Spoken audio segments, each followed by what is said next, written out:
एक नगर में एक लोभी व्यक्ति रहता था।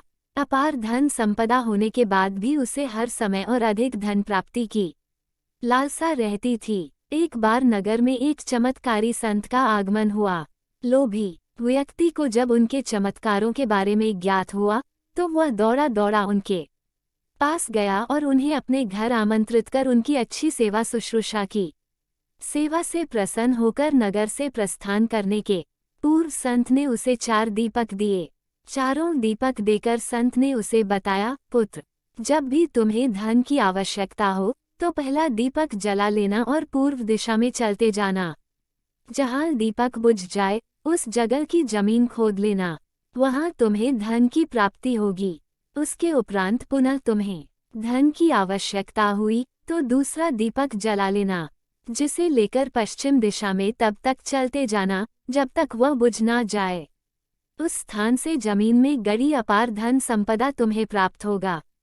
धन की तुम्हारी आवश्यकता तब भी पूरी ना हो तो तीसरा दीपक जलाकर दक्षिण दिशा में चलते जाना। जहाँ दीपक बुझे वहाँ की जमीन खोदकर वहाँ का धन प्राप्त कर लेना। अंत में तुम्हारे पास एक दीपक और एक दिशा शेष रहेगी, किंतु तुम्हें न उस दीपक को जलाना है न ही उस दिशा में जाना है। इतना कहकर संत लोभी व्यक्ति के घर और उस नगर से प्रस्थान कर गए। संत के जाते ही लोभी व्यक्ति ने पहला दीपक जला लिया और धन की तलाश में पूर्व दिशा की ओर चल पड़ा। एक जंगल में दीपक बुझ गया। वहाँ की खुदाई करने पर उसे एक कलश प्राप्त हुआ। वह कलश सोने के आभूषणों से भरा हुआ था। लोभी व्यक्ति ने सोचा कि पहले दूसरी दिशाओं का धन प्राप्त कर लेता हूँ, फिर यहाँ का धन ले जाऊंगा। वह कलश वहीं झाड़ियों में छुपाकर उसने दूसरा दीपक जलाया और पश्चिम दिशा की ओर चल पड़ा। एक सुनसान स्थान में दूसरा दीपक बुझ गया। लोभी व्यक्ति ने वहां की जमीन खोदी। उसे वहां एक संदूक मिला जो सोने के सिक्कों से भरा हुआ था। लोभी व्यक्ति ने वह संदूक उसी गड्ढे में बाद में ले जाने के लिए छोड़ दिया।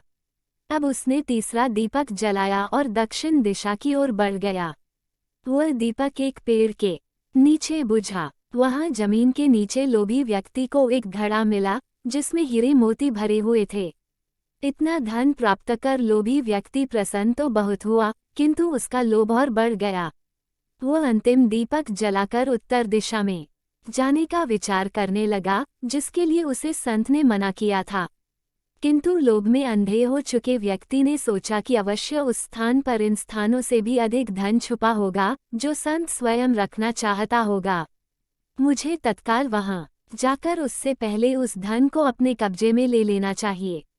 उसके बाद सारा जीवन मैं ऐशो आराम से बिताऊंगा। उसने अंतिम दीपक जला लिया और उत्तर दिशा में बढ़ने लगा। चलते चलते वह एक महल के सामने पहुंचा। वहां पहुंचते ही दीपक बुझ गया। दीपक बुझने के बाद लोभी व्यक्ति ने महल का द्वार खोल लिया और महल के भीतर प्रवेश कर महल के कक्षों में धन की तलाश करने लगा। एक कक्ष में उसे हीरे जवाहरातों का भंडार मिला, जिन्हें देख उसकी आंखें चौंधियां गई। एक अन्य कक्ष में उसे सोने का भंडार मिला। अपार धन देख उसका लालच और बढ़ने लगा। कुछ आगे जाने पर उसे चक्की चलने की आवाज सुनाई पड़ी। वो एक कक्ष से आ रही थी। आश्चर्यचकित होकर उसने उस कक्ष का द्वार खोल लिया। वहां उसे एक वृद्ध व्यक्ति चक्की पीसता हुआ दिखाई पड़ा।